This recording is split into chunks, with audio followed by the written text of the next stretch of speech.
6th of May, 1935, the Silver Jubilee of George V.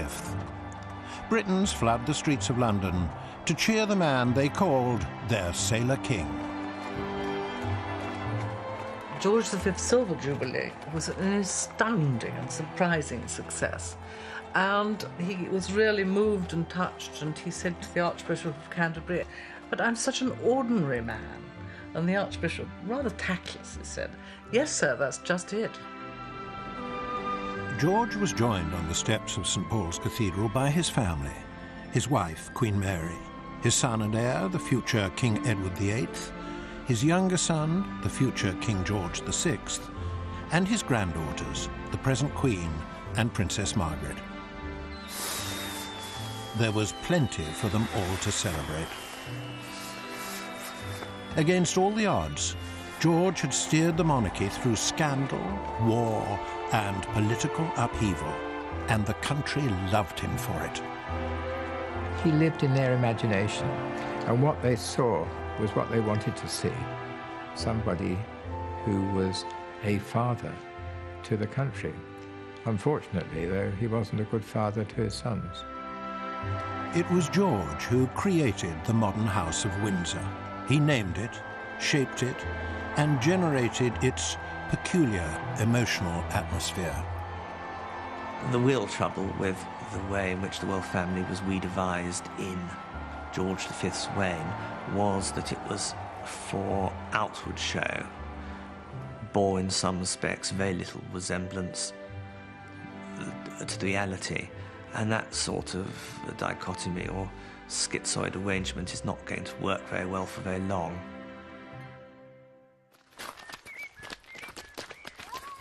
George V was born on the 3rd of June 1865, the second son of the Prince and Princess of Wales, the future Queen Alexandra and King Edward VII.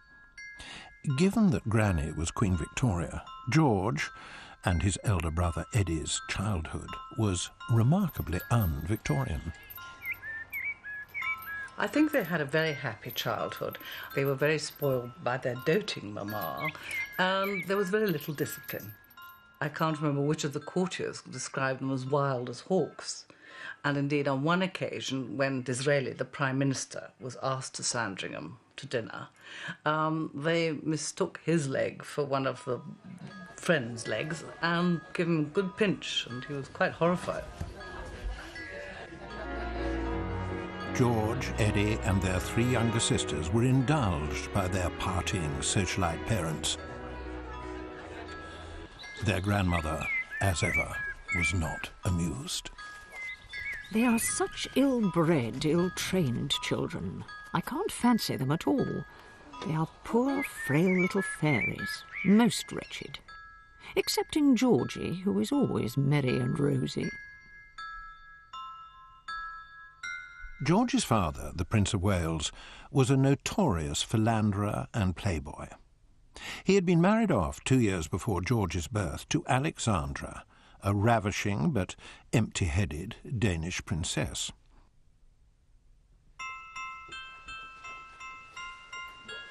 Once the succession was assured with Eddie and then George, he reverted to his womanizing ways. Eddie and George grew up in a rather syrupy, rather cloying atmosphere because Alexandra was determined to keep them as young as possible, as unsullied as possible, and she wanted them to have nothing to do with their father's rather frenetic kind of social life. So she formed a very close bond with both Eddie and George. George would be particularly affected by the pain his father's blatant promiscuity caused his mamma, and Alexandra started to get clingy. To George, she was always darling mother dear, and to her, he was always her darling Georgie boy. Even when he was a grown-up sailor with a great big beard, she would write him as my darling little Georgie boy, and he'd sign his letters as your darling little Georgie boy. The bond was very, very close indeed with Alexandra, almost unnaturally close. As the second son, George was the spare, not the heir. His principal role was to act as companion and playmate to Eddie, 16 months older, though not necessarily wiser. The young prince's education began when George was 6. The man chosen for the task was Canon John Dalton. He would prove critical in moulding George's character.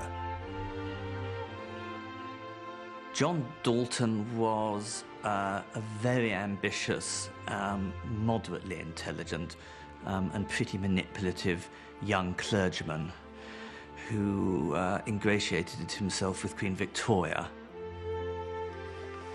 Dalton meticulously noted young George's faults as fretfulness of temper and self-approbation.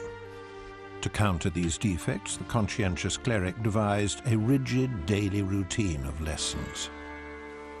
The real trouble with the boy's education was that Dalton was a martinet.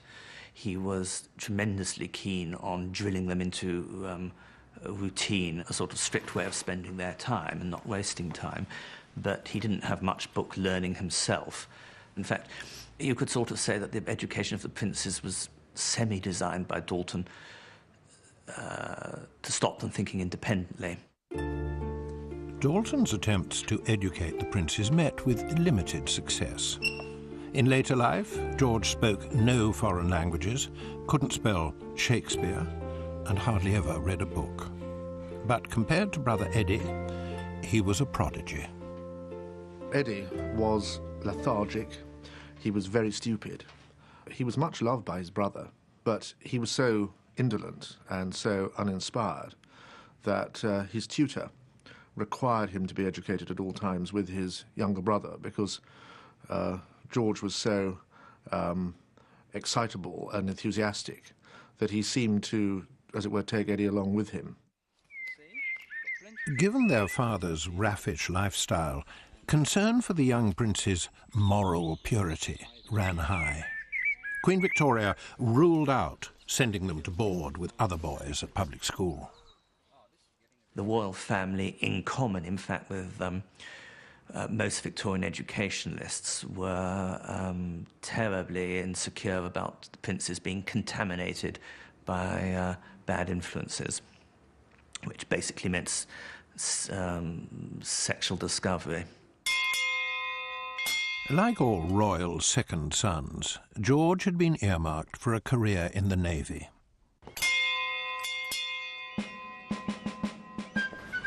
So, in 1877, when he was 12 years old, he was sent off to train as a naval cadet. The worryingly effete Eddie went too, in the hope that he would develop habits of manliness and self-reliance. To safeguard their virtue, the ever-watchful Dalton accompanied them.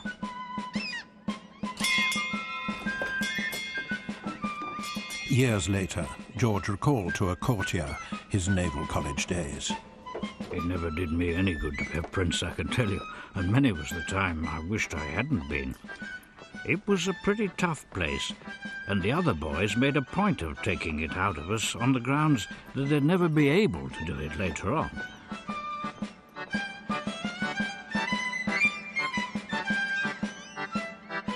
After 2 years at Naval College, the strange little trio of George, Eddie and Canon Dalton went to sea in an ageing wooden boat called HMS Bacchante. For the next 3 years, it was the young prince's home and the scene of George's formative experiences. Dalton instilled in both the princes, and much more effectively in the case of the younger one, Prince George, a very narrow sense of duty, an almost obsessional belief in routine and in domestic and private orderliness. At sea, George formed a lifelong daily habit. He wrote a diary. His entries are terse, banal, and obsessed by the weather. Dalton later published a 1,500-page-long account of their travels, allegedly based on the young prince's diaries. It was a fraud of breathtaking proportions. was quite clear from the extraordinary language it was couched in and the sort of mound of statistical information that it certainly couldn't have been produced by George and Eddie. There was one occasion when they went to an ostrich farm in South Africa, and in the published version there are all these things about the incubation period of the eggs and mounds of facts. Well, in fact, George had written in his diary, went to an ostrich farm, spelled O-S-T-R-I-D-G-E, and saw a lot of ostriches, which rather gives the lie to Dalton's account.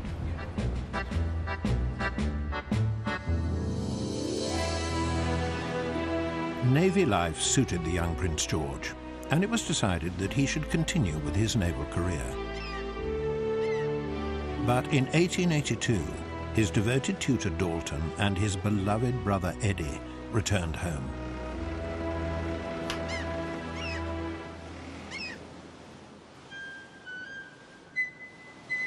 George was absolutely heartbroken. They both were, because they'd grown up with each other. They didn't really have friends other than each other. And both boys were in tears at the age of 16 or 17 when they were parted. Eventually, of course, they got used to it, but it was a great wrench in George's life. But at least George had his darling mamma to fall back on. Even from halfway round the world, Alexandra still cast her spell on her little Georgie. Although he was now 21 years old, she was still urging him to stay pure. I must say it is good of you to have resisted all temptations so far, and it is the greatest proof you could possibly give of how much you wish to please me, that you should have done it for my sake. But George was only human. 2 years later, and unbeknownst to Mother dear, there was a girl at Southsea and another in St. John's Wood, whom he shared with brother Eddie. George confided in his diary, She is a ripper. during his years in the Navy, George's trademark beard and fierce, unsmiling stare made their appearance. The enduring image of the Sailor King was forged. He emerged from the service as a real gruff, naval officer with salty language, interest in the weather, used to tap the barometer every morning. George's naval upbringing shaped his entire life.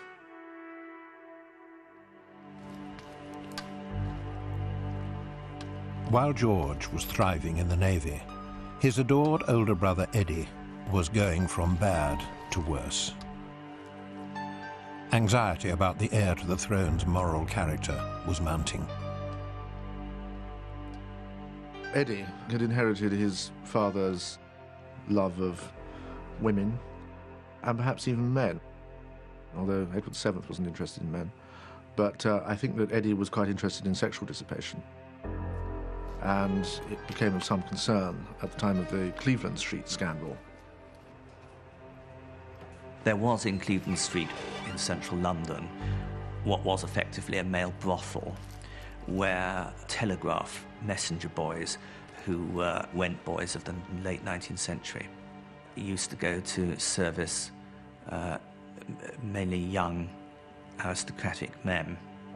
In August 1889, a police investigation into the goings-on at 19 Cleveland Street implicated a rakish guards officer and pal of Eddie's called Lord Arthur Somerset, known to his friends as Podge. Threatened with exposure, Podge fled to France.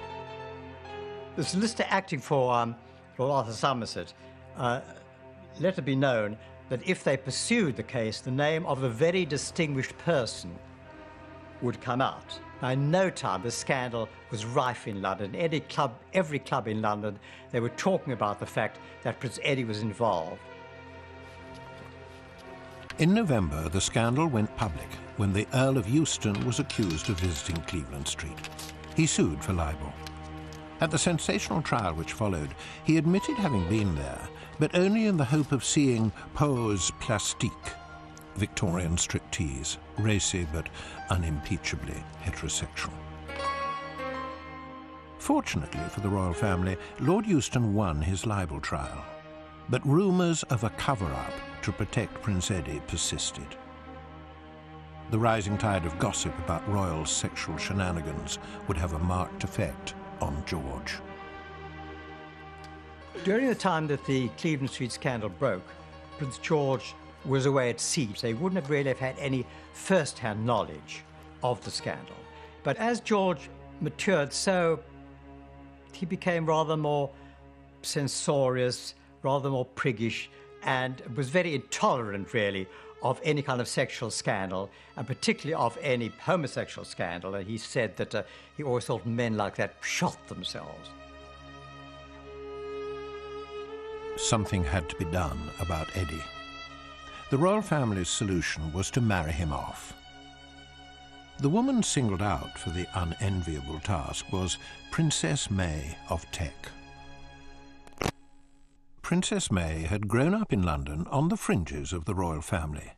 Being poor and only partly royal, she was regarded as of inferior blood. But given the urgency of marrying Eddie off, any qualms were set aside. For once, Eddie did as he was told, proposed, and was accepted. Princess May was delighted at the prospect of marrying Eddie, not because she loved Eddie or found him a particularly wonderful prospect as a husband, but because she was madly in love with the idea of the British monarchy. She worshipped it. In January 1891, the two families gathered at Sandringham in advance of the wedding. But, inconvenient to the last, the bridegroom caught influenza and suddenly died.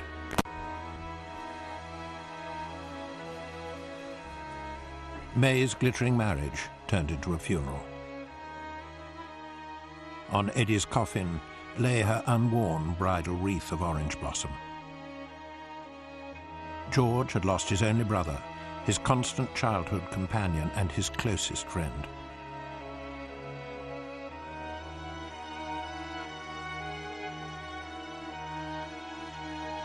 Stricken with grief and himself ill with typhoid, he now faced a much more daunting future.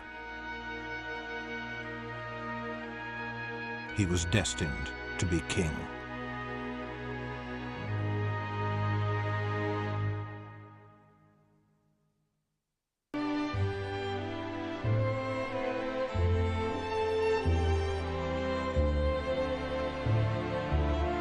With his elder brother Eddie dead, the 26-year-old Prince George was now in direct line to the throne.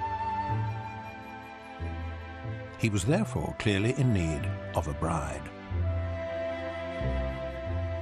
Who better than poor Princess May? If she'd been good enough for Eddie, then surely she was good enough for George. At Queen Victoria's prompting, 16 months after Eddie's death, George dutifully proposed to his late brother's fiancée. In many ways, May was very like George, very shy, very reserved, rather inarticulate, very orderly, very conscientious.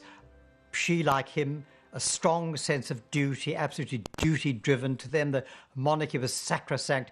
But she was different from George in that she had a much livelier mind, a far more inquiry mind. Hoping to add some romance and emotion to the proceedings, May wrote George shortly before the wedding day. It is so stupid to be so stiff together, and really there is nothing I would not tell you, except that I love you more than anybody in the world. And this I cannot tell you myself, so I write it to relieve my feelings. George, clearly moved, replied on the very same day. I think it really unnecessary for me to tell you how deep my love for you, my darling, is. And I feel it growing stronger and stronger every time I see you. Although I may appear shy and cold.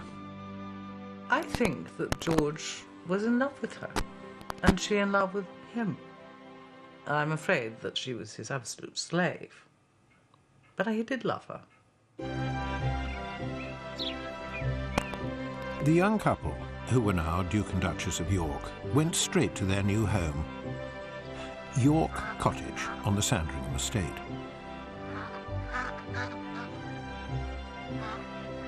They were now installed just yards from the house where 18 months earlier they had both watched Eddie die. Eddie's room had been kept just as he had left it. For a newlywed's destination, Queen Victoria thought it rather unlucky and sad. York Cottage had been built in 1868 to house the overflow from hunting parties. George's official biographer described it as a glum little villa. It was to be his only home for the next 17 years. Now, this is York Cottage, and David, George's eldest son, always said, "You will never understand my father until you see York Cottage." This is not a palatial house at all. It's rather like a large suburban villa, very simple and unpretentious. Now, this is the drawing room, which would have been the grandest room in the house, and it is not all that big. York Cottage is now the Sandringham estate manager's office. But it wasn't much grander in George's day. Although he was now heir to one of the most sumptuous collections of art and furniture in the world, he had the place entirely fitted out by a shop in the Tottenham Court Road.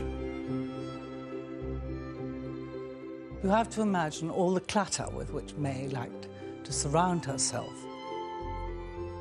With photographs, with heavily fringed curtains, with not very good prints hanging on long pieces of wire. And out there is this rather pretty garden with the island and the pond.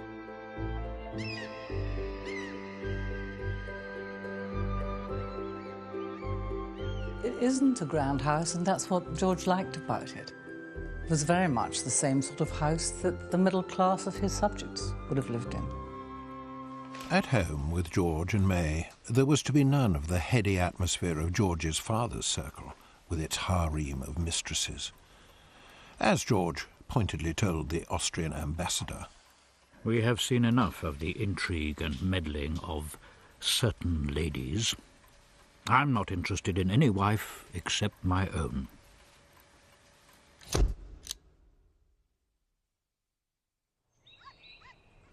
Once George gets into his 20s, he must be very aware of how his father's adultery and gambling have made his father look foolish, have caused pain and anxiety in the royal family and damaged the royal family's status. But above all, have made the Prince of Wales, the future Edward VII, seem virtually like a buffoon. And he was very determined not to be like that.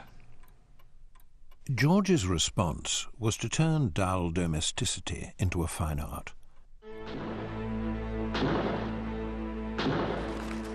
The outlet he found for his emotions was in shooting birds.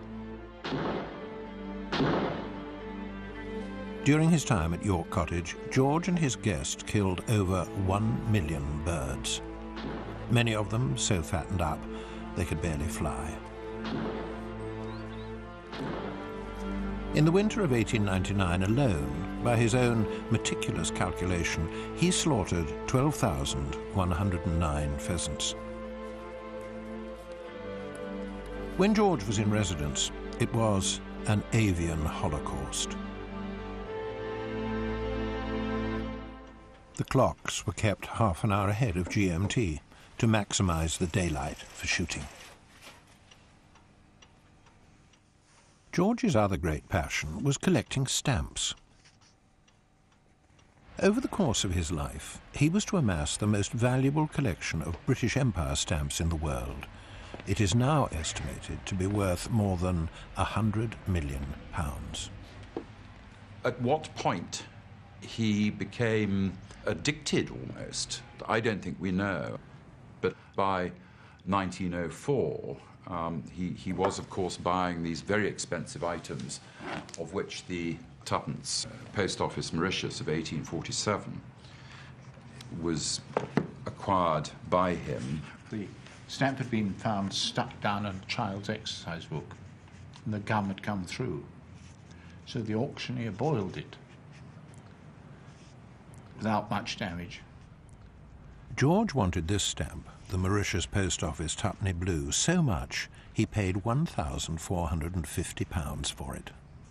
Now, obviously, he didn't want his wife or his father to know what he'd paid. Unfortunately, the next morning he met probably the private secretary of the king in the yard at Sandringham, and was, "Sir, have you seen some fools paid 1,450 for a stamp?" George replied, "Yes, that fool was me." The Mauritius Blue is now worth £2 million. George made other solid investments in his York cottage years. In 1894, May bore him a son and heir, the future King Edward VIII. The family called him David. Then came Bertie, the future King George VI. Then, in quick succession, 4 more children. Like all upper-class children of the day, the young royals were brought up by a nanny. But in the case of George's eldest 2 boys, Nanny, Mary Peters, was a sadist. When they were taken down for their routine tea-time visit to their parents, all dressed up, this nanny would pinch David so that he would bawl, and then George V would shout, "Get the damn child out of here." And she did this on purpose, really, I think, because she adored David and wanted to get him in trouble, so that he was hers. David had bruises on his arm, I think virtually from the time he was about 2 until he was about 5, and nobody noticed it. It has been said that if George V's children had been, say, born into a council house and treated as they were, nowadays they might have been taken into care. For George's children, quarterdeck discipline never let up. The regime was clearly modelled on George's own naval upbringing. Lady Airlie, who was the Queen's lady-in-waiting, said that George alternated in his behaviour to his children between an awkward sort of jocularity that would make any sensible child squirm with self-consciousness, and a severity bordering on harshness. George was at his most exacting with his eldest son, David. Years later, David would recall his dread at being summoned to his father's library. On one occasion, he was so terrified, he fainted. Everybody's found it very difficult to explain why he was actually horrible to his sons, given the fact that he was a kind-hearted man who had a very happy childhood of his own. I think this is one of the sort of central mysteries.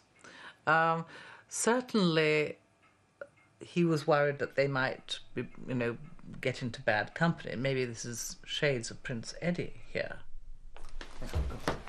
But it wasn't just the memory of his late brother's dissipations that troubled George. The danger of moral contamination was still horribly close to home.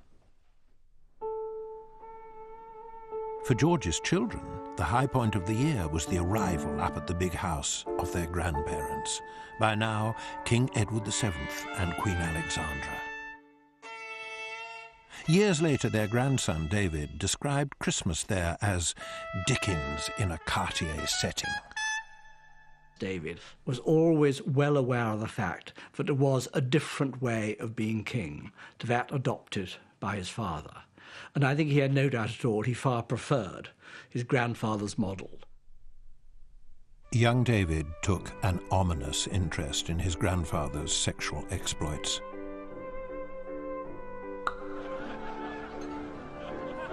But the electric excitement of Edward's court was everything George had set his face against. Down at his glum little villa, silence reigned. Children were not heard, and father retired to bed at 11:10 exactly every night. One of the courtiers said, the House of Hanover, like ducks, produces bad parents. They trample on their young. And this was certainly true in the relationship between George V and his sons, particularly the eldest son. David grows up with increasing resentment of his father's outlook and behaviour and sense of propriety. At York Cottage, George, the sailor prince, had lived the simple life of a Norfolk country squire. It was exactly what he was cut out for. But on the 6th of May 1910, Edward VII died. George was now king. And yet, what might have seemed like crippling limitations were to prove the very secret of his success.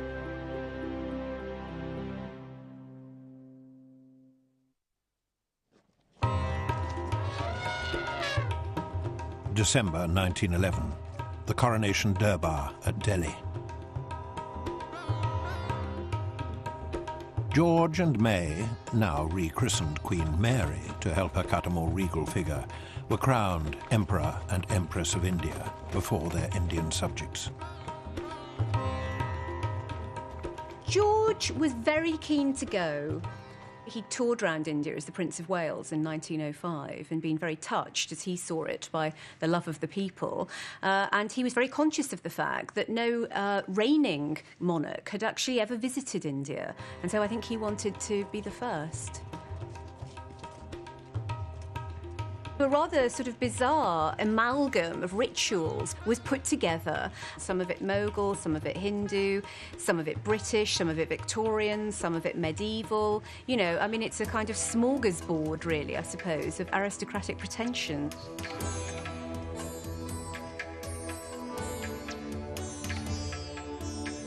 Behind the pageantry lay cold political calculation. The officials in British India at that time, the Viceroy and the Secretary of State, were dealing with an India which was becoming politically unstable and in which British rule was being challenged by educated, westernised, highly articulate Indians. And I think they thought that bringing a monarch over from Britain and having all of the show and the flummery of a ritual enthronement would be a way of reaching over the heads of those kinds of intellectuals to the masses. For all the epic spectacle, George's account in his diary strikes a pooterish note. Rather tired after wearing the crown for 3.5 hours. It hurt my head, as it is pretty heavy. Bed at 11 and quite tired. The durbar over and done with, George could get on with the real joy of coming to India, massacring the local fauna. He refused point blank to make an official tour of Madras, and instead went hunting in Nepal. The total bag included 39 tigers, 18 rhinos, and 4 bears. One witness wrote that the tigers had been slaughtered with no hope of escape. The deference with which George was received in India was a welcome relief.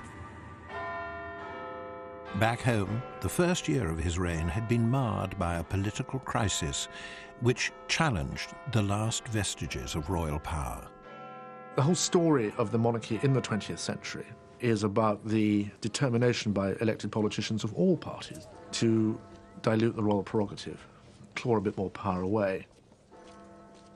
I think most politicians saw the arrival of this new king, who was only 45 years old, and who was not, by any stretch of the imagination, a particularly bright or thoughtful man in some regards, as an opportunity for them to do some empire building.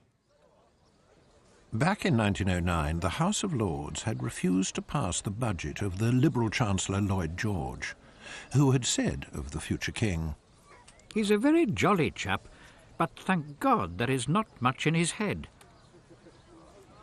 In 1910, the government demanded that the king create enough Liberal peers to push the budget through.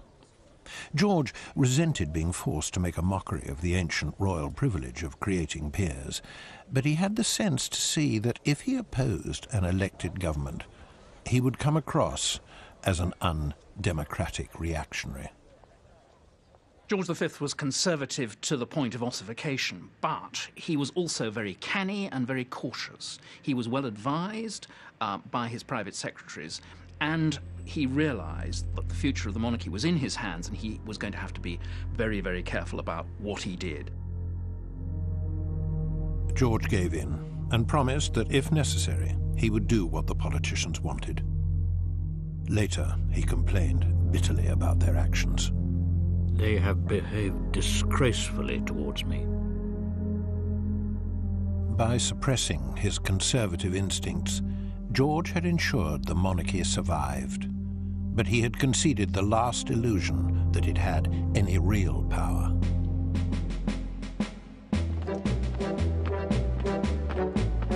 The show, however, had to go on.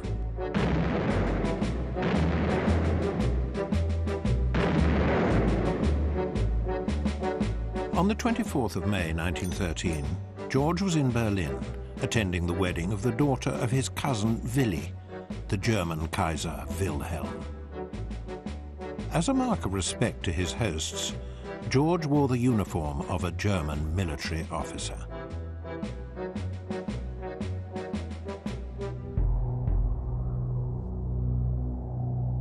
"15 months later, he wrote in his diary, 4th of August 1914. Warm showers and windy. I held a council at 10:45 to declare war with Germany. It is a terrible catastrophe, but it is not our fault." The First World War would be the greatest test of George's reign. He was now at war with his own cousin. At first, he was determined not to let the conflict get in the way of family ties. George V often went to Germany on manoeuvres. He was honorary colonel of various German regiments. George had made his cousin, the Kaiser, honorary colonel of various British regiments. And when the war broke out, George was very keen to be civilized about it. He said that he didn't see why the Kaiser should be stripped of these honorary colonelcies of these regiments. But George's instincts were doggedly patriotic. Over the course of the conflict, he held 450 military inspections, made 300 hospital visits, and bestowed more than 50,000 awards. He even sent his eldest son, David, who was now the Prince of Wales, to serve with the army in France.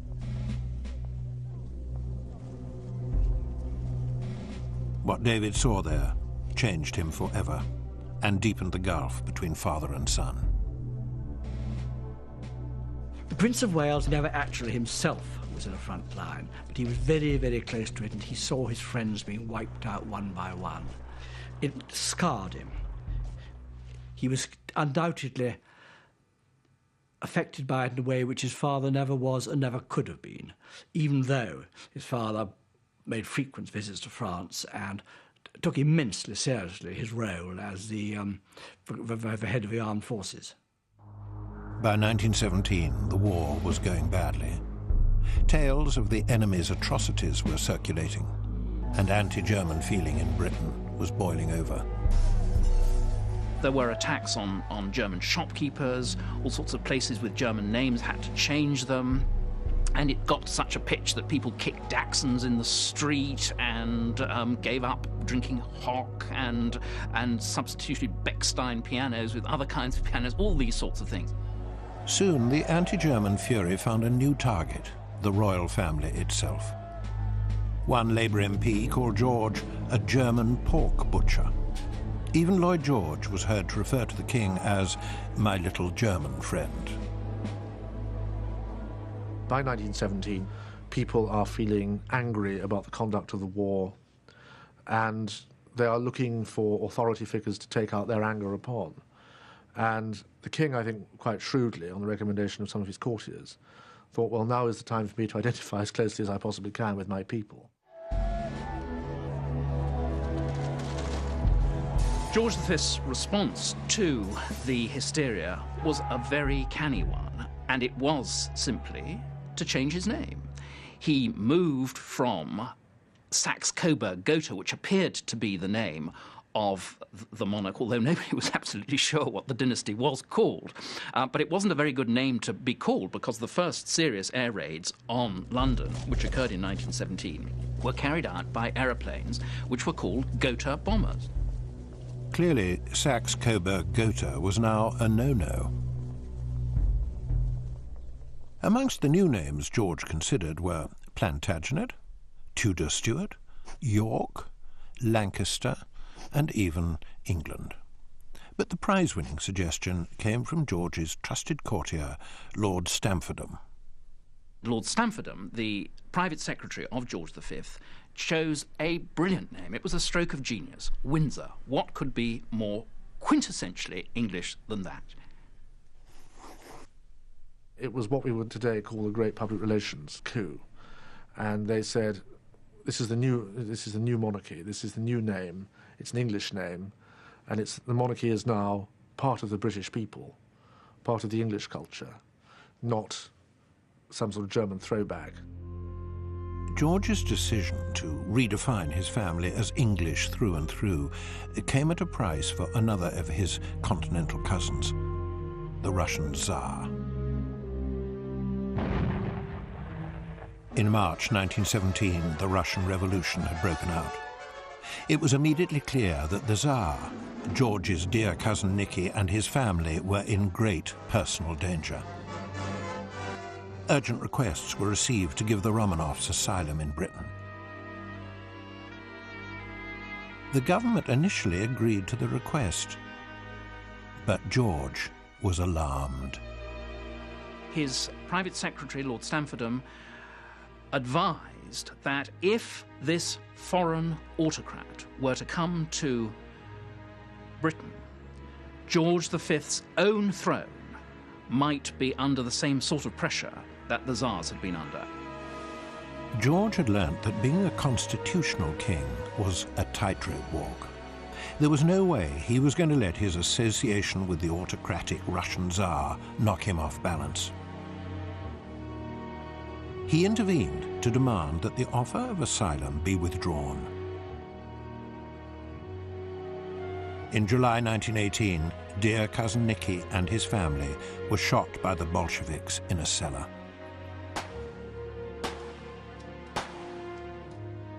George wrote in his diary, seemingly oblivious to his own role in the affair, "It was a foul murder. I was devoted to Nicky, who was the kindest of men and a thorough gentleman."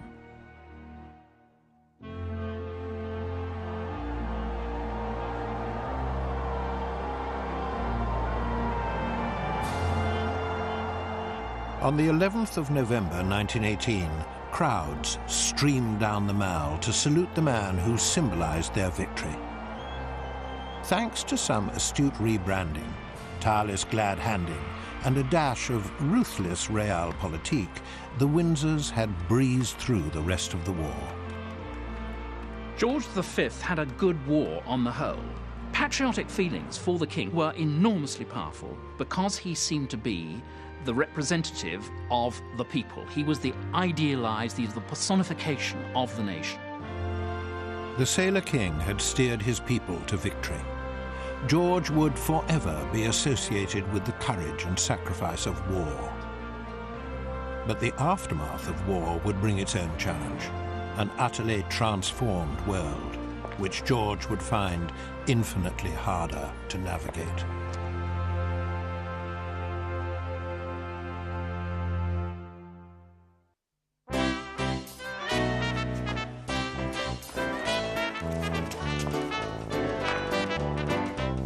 Britain in the 20s. Fun was back. Smart society women wore their hair short, smoked in public, drank cocktails, danced to jazz, and flirted with witty plutocrats who weren't their husbands. Women over 30 could even vote. A jaded country exhausted by war was emerging, blinking, into the pearly Art Deco shimmer of modernity. Not that you'd know it from Buckingham Palace.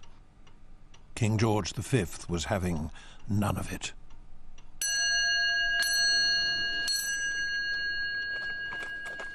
He had the most bizarre sort of attitudes, like only bounders ride motorbicycles, he says.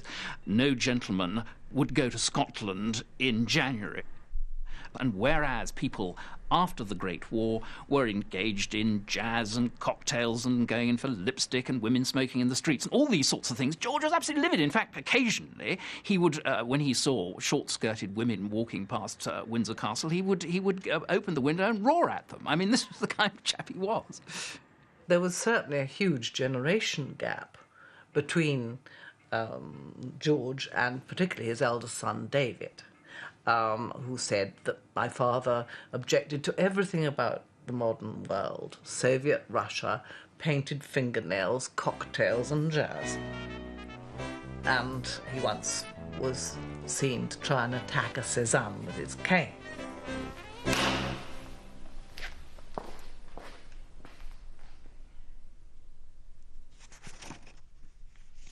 Penelope Aitken grew up on the Sandringham estate, and as a young woman would often be invited to dinner with the king.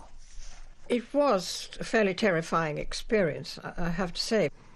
Clothing was extremely formal because the ladies of the court and the guests were all dressed up in their nines. It was silks and satins and jewels and furs and long white gloves and endless curtsying. Queen Mary was always in a mass of jewels up round her neck and down her front and so on, and she had her hair all curled up with jewels and things. It was always the same. It didn't alter. That house never altered.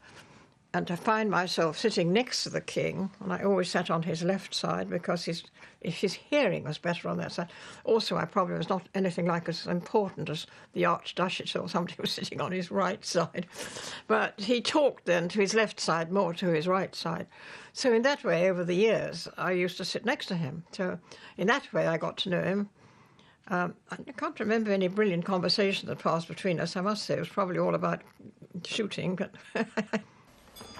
The clocks in George's houses were still set half an hour ahead of GMT, but his court was falling ever further behind the times. George's concern for punctuality, precedent and protocol now bordered on the obsessive. Even his wife, Mary, was kept rigidly fixed in the past. There's a story when he once caught her trying out a new dance step with one of the courtiers, and he was absolutely furious about this. She didn't ever dare do it again.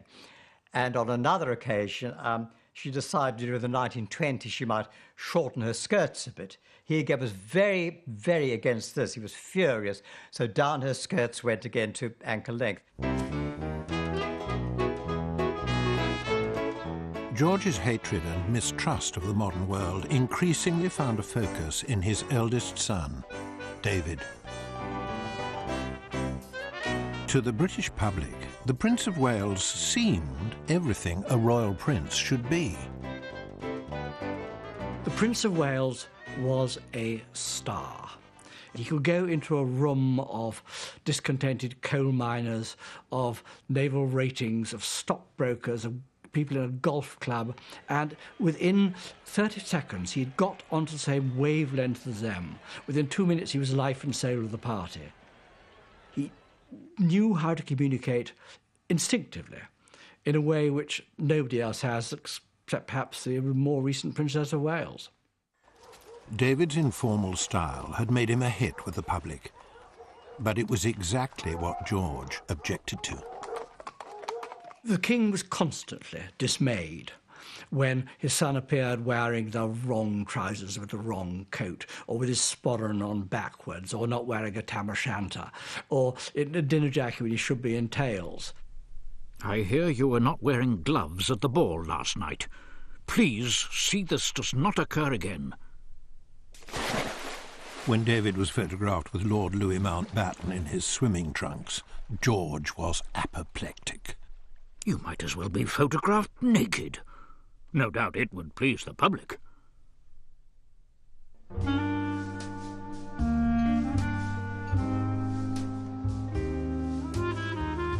But the principal bone of contention was women. George's lifelong fears of renegade sexuality and loose, corrupting women were coming back to haunt him. Being a young prince is really like being a young rolling stone. You have a huge amount of sex on offer for the taking if you want it, and it's enormously unreasonable to expect young princes to behave otherwise. It does seem strange that George had such an obsessive fear of his sons falling into the hands of unsuitable women. I suppose it was related to his youth with Eddie and to his concern that the monarchy should survive and should survive without scandal. And of course, from his point of view, he did have a point, because David in particular was always falling in love with married women, i.e. not looking out for the right bride. In 1918, David took up with Freda Dudley Ward, the wife of a Liberal MP and a mother of two. She was the first of many unsuitable women he fell for. The only ray of hope was provided by George's second son, Bertie. In 1923, Bertie married Lady Elizabeth Bowes-Lyon. She was the kind of thoroughly unmodern gal George approved of. He appreciated Bertie's choice of bride enormously. He was mad about Lady Elizabeth Bowes-Lyon. Absolutely, she could do anything she liked with him, even arrive late, which was the cardinal sin. George V and Bertie always basically got on. They were very much the same sort of person. George made his feelings clear in a letter to Bertie in 1923. You have always been so sensible and easy to work with, and you have always been ready to listen to my advice and agree with my opinions. Very different to dear David. But there was more to the arguments with David than the usual father-son conflicts. For George, the very survival of the monarchy was at stake. The home life of King George V was very much in tune with the home life of most of his subjects. It was the middle-class ideal to which the working class and the lower middle class aspired. And certainly I think the king would be aware that the dignity of the royal family and the important political contribution the royal family could make to the stability of the country was very much dependent on it being viewed as being respectable. And the last thing he wanted was for his son and heir to turn up as king with a bevy of mistresses and a not very advanced appetite for hard work. Social unrest in Britain was growing. The left was on the march. As George was well aware from the fate of his continental cousins, these were dangerous times to be a king. George V was scared of revolution, there's no question about that, after 1917, and there was a certain basis to his fears. There was a great serious manifestation of discontent in the general strike in 1926. There was Red Clydeside. There were demonstrations in Trafalgar Square where the King's name was hissed, where they sang the red flag, something he took very grave exception to. Determined to coax the labouring classes away from revolution, the newly approachable royal family was suddenly everywhere. Down tin mines, grinning at orphans. In 1921, George even attended a football match. There were no Bolsheviks there, he delightedly told his mother. For a king who said he hated public relations, George was proving really rather good at them.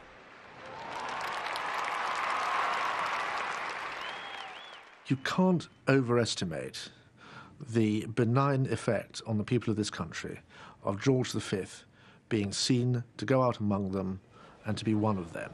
And I always think of him at the British Empire exhibition in 1924, looking like just another jolly member of the public who's turned up paid his shilling ticket and had a day out. George's personal limitations, his narrow horizons, utter normality and rigid respectability, were starting to look like his strongest suit. Who would launch a revolution against a man who had lived in a cottage and who caught toy trains? But George's greatest political asset was his own son. Whatever George thought privately of David's personal qualities, he knew a crowd-pleasing turn when he saw one. The Prince of Wales was sent on a series of exhausting but highly successful foreign tours. Even so, George kept up a constant barrage of comment and criticism. According to his right-hand man, Lord Stamfordham, George felt little short of despair when he read that the Prince of Wales had played the drums at a dance in Lucknow. What, Stamfordham asked, will the natives think? The Prince of Wales hated the royal tours. I think if the king had said, "Wow, you are doing marvellously well, well done, David, keep at it," then the royal tours might have been slightly more acceptable. But as it was, he had to go through this really gruelling routine month after month, separated from all his friends, separated from his mistress, separated from the things he enjoyed most in life. David was coming to find his public role propping up the empire increasingly meaningless.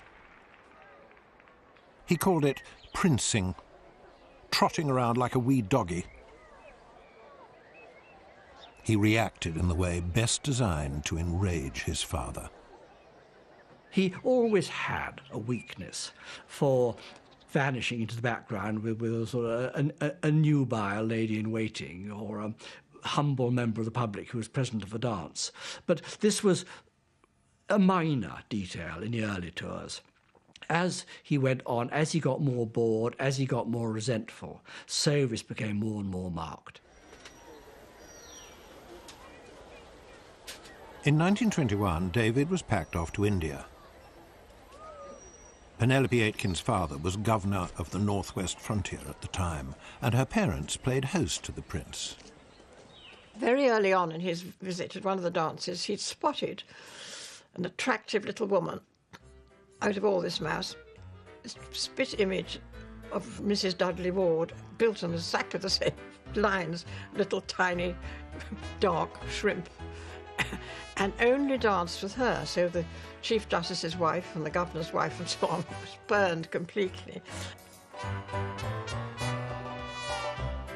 Well, then the moment came for him to leave, and he came to say goodbye to my mother, and he produced the inevitable silver frame of royalty of himself dressed up as from Prince of Wales, and thanked her for having had him to stay. And my mother put her hands behind her back, and she said, "I really gave him hell. I thought he'd behaved so badly, because these people in these remote districts, they come hundreds of miles to see him, and he'd really not tried in the least to be charming or nice or anything to them."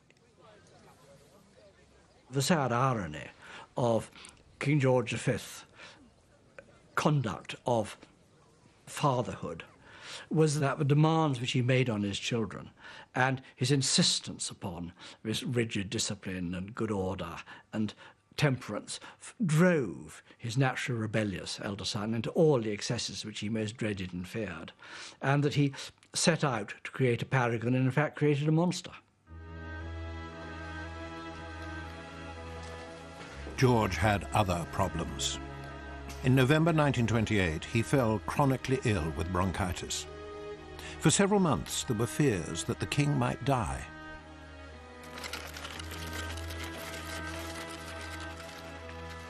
He was sent to Bognor, where Mary coaxed him back to health.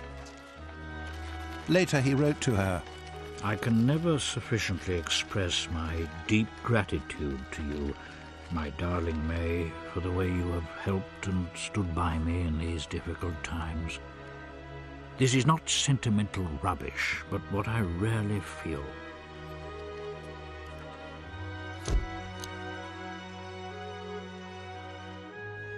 George's other great source of comfort was his young granddaughter, Lilibet, the present queen. George doted on her. She adored him and called him Grandpa England. Like many grandparents, George V was sweet with his granddaughter Elizabeth. He used to even get down the sandpit and play with her, which he'd never done with his own children, and write besotted little letters about, oh, she'd just got her fourth tooth, never having noticed this happening with his own, of course. George recovered, but he had received a shock. A lifelong chain smoker, he was 64 years old and growing frail. Increasingly, his thoughts turned to what would happen when he died. And the outlook had never looked darker.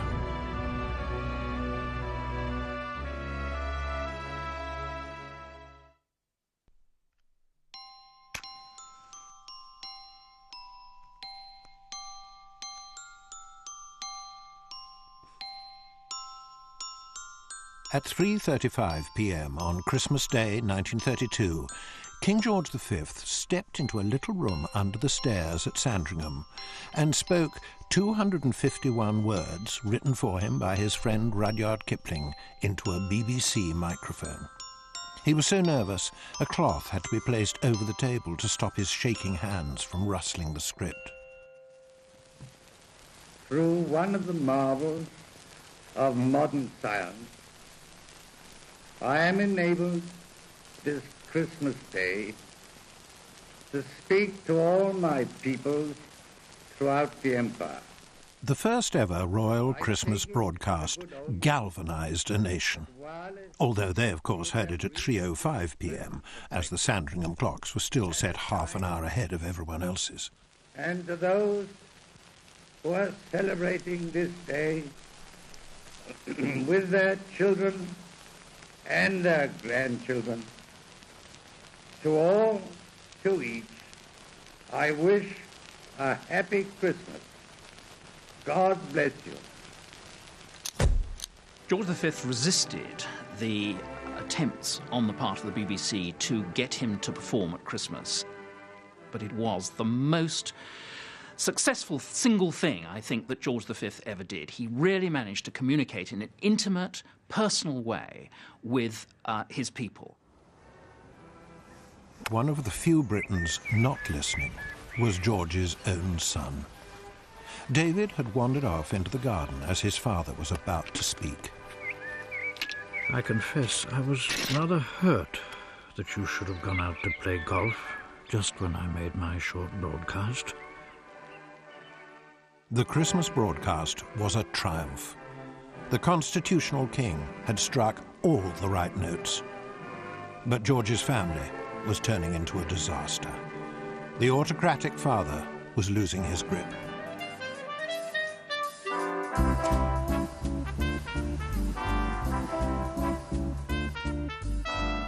By the 1930s, the relationship between father and son had virtually broken down. King George V felt something close to despair about the prospects for succession. He had decided that his son was no good. In 1934, matters took a turn for the worse. Wallis Simpson arrived on the scene. At first, I think King George V thought that Mrs. Simpson was just another of David's women. It took quite a long time before he realised just how powerful a personality she was. Wallis Simpson had grown up in Baltimore, in what one society wit described as much seduced circumstances. She was chic, modern, witty, divorced, and voracious. David was bowled over. She completely dominated him. And I use that word deliberately, dominated him. I mean, there's this awful story of how, which a friend who witnessed it saw, when he took out a cigarette, and Wallis made him beg like a little dog for a light in front of people. To King George V, it was inconceivable that the relationship between man and woman, let alone between king and queen, could be anything like this. He commanded total respect from all the women in his life. He took it for granted that they viewed him as being a superior being, and the thought of his son cringing in front of his upstart American curdled his blood. All through 1934, David flaunted his relationship with Wallis. In November came the final showdown. David asked for Wallis to be invited to an official reception of his father's. the king said, "I'm not prepared to have your mistress in Buckingham Palace." And Prince of Wales said, "She is not my mistress." "Do you swear that?" said his father. "Yes," said the Prince of Wales. So Wallace met George. They failed to hit it off. The king was assured by certain of his courtiers that his son had in fact been lying to him, that Mrs. Simpson was the royal mistress. He felt not merely that the relationship was one which was totally improper, which the heir to the throne should not indulge in, but also that his son had misled him, willfully misled him about it.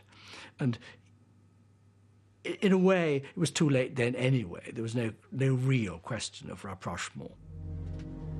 Shortly afterwards, George told the Prime Minister, Stanley Baldwin, "After I am dead, the boy will ruin himself in 12 months.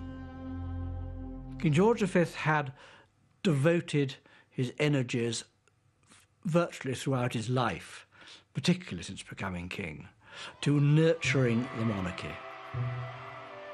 To feel that this was all going to be frittered away by the irresponsibility and the self-indulgence of an arrogant young man, it must have been really heartbreaking for him. In the midst of private turmoil, May 1935 brought a public landmark for George. He had been king for 25 years. His Silver Jubilee was celebrated against a gloomy background of rising international tension. Across Europe, fascist dictators were coming to power. George V's Silver Jubilee was quite consciously thought up as a kind of response to the brutal theatre of power that Hitler was staging at Nuremberg. And it was, in a sense, a kind of exercise in anachronism, because whereas Hitler had Nazi stormtroopers and all the brutal paraphernalia of the whole Nazi setup, George V had clinking cavalry and church services and waving from carriages and spurs and so on. It was old-fashioned, but it was enormously successful. Royal magic was the balm to heal an anxious nation. George could still pull the crowds like any jumped-up foreign demagogue. Only where they had stormtroopers by torchlight, he got by with understated charm and bunting. The celebrations were loudest when George toured the working-class districts. A left-wing politician ruefully observed, "The monarchy has been sold to the democracy as the symbol of itself." It was George's finest hour and everything he'd worked for. It's an extraordinarily happy picture, this slightly crusty, rather narrow-minded, conservative old gentleman toddling out and suddenly overwhelmed by the warmth of a nation. And it thawed him to a remarkable degree. It cracked that reserve. I think that he was at his most human when he came back from one of his triumphal tours and made that remark about, "I never knew they felt like that about me." It was a great shock to him, a very pleasant shock, but a shock nonetheless. And I feel that he felt that, I've done quite well. I have secured the monarchy. I will pass it on in one piece to my son. I will pass it on in the only way that really matters, that it has the consent of the people. But the public moments of epiphany masked deep private worries. George was heard to say, "I pray to God that my eldest son will never marry and have children, and that nothing will come between Bertie, Lilibet, and the throne." George's health was deteriorating rapidly, and relations with his son and heir had irretrievably broken down.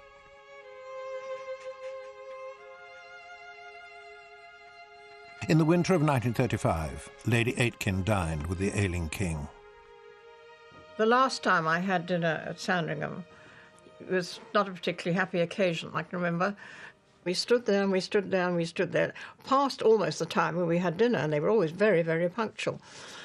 And finally down he came with a rather thunderous face, and he did say good evening to us, but it was quite obvious that he was not in a good mood. And I felt that he and the Prince of Wales had fallen out. And in fact, it was confirmed later, too, by other people at Sandringham to me, that they'd had a row about Wallace Simpson, who was waiting at Newmarket. My parents didn't think anything of the Prince of Wales at all, knowing him pretty well. So that we all of us knew that he really wasn't much of a chap. You know, we were just foreboding of what was going to happen. At Sandringham, on the 20th of January 1936, George fell unconscious. That evening, his doctors scribbled an announcement for the press on a menu card. It read, "The King's life is moving peacefully to its close." It was a barefaced lie. The death of George V was the first case, I think, that's known of royal euthanasia. And although he was very, very seriously ill, had bronchial problems, nobody knew quite how long he would last. And the decision was taken by the royal doctor, Lord Dawson of Penn, to finish him off in order to catch the morning edition of the Times. Dawson administered a massive injection of cocaine and morphine into the king's jugular vein. A famously bluntly spoken man in life, George's death was a classic piece of modern media manipulation and spin.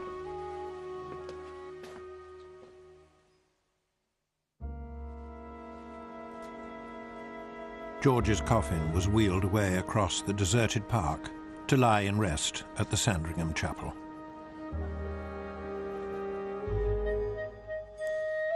The new king's first act was to have all of George's clocks changed back to Greenwich Mean Time.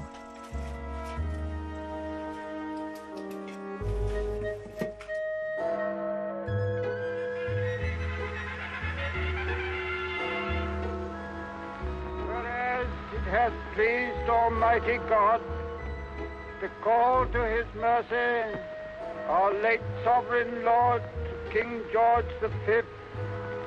The next morning, David watched with Wallace from a window in St. James's Palace as he was proclaimed King Edward VIII. Defender of the faith, Emperor of India. God save the King. It was a major breach of protocol. Had George been in his grave, he would have turned in it.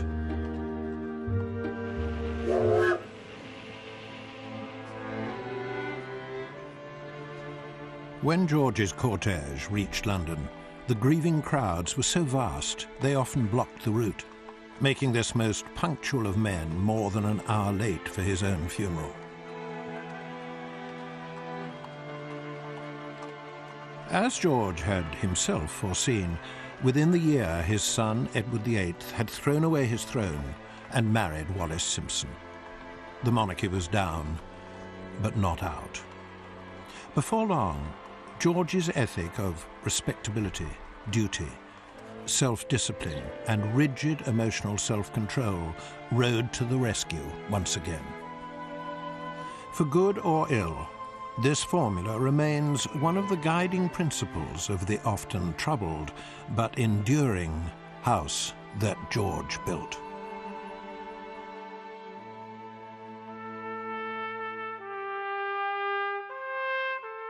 Visit the Real Lives website at channel4.com/history to find out more about royals and other historical figures.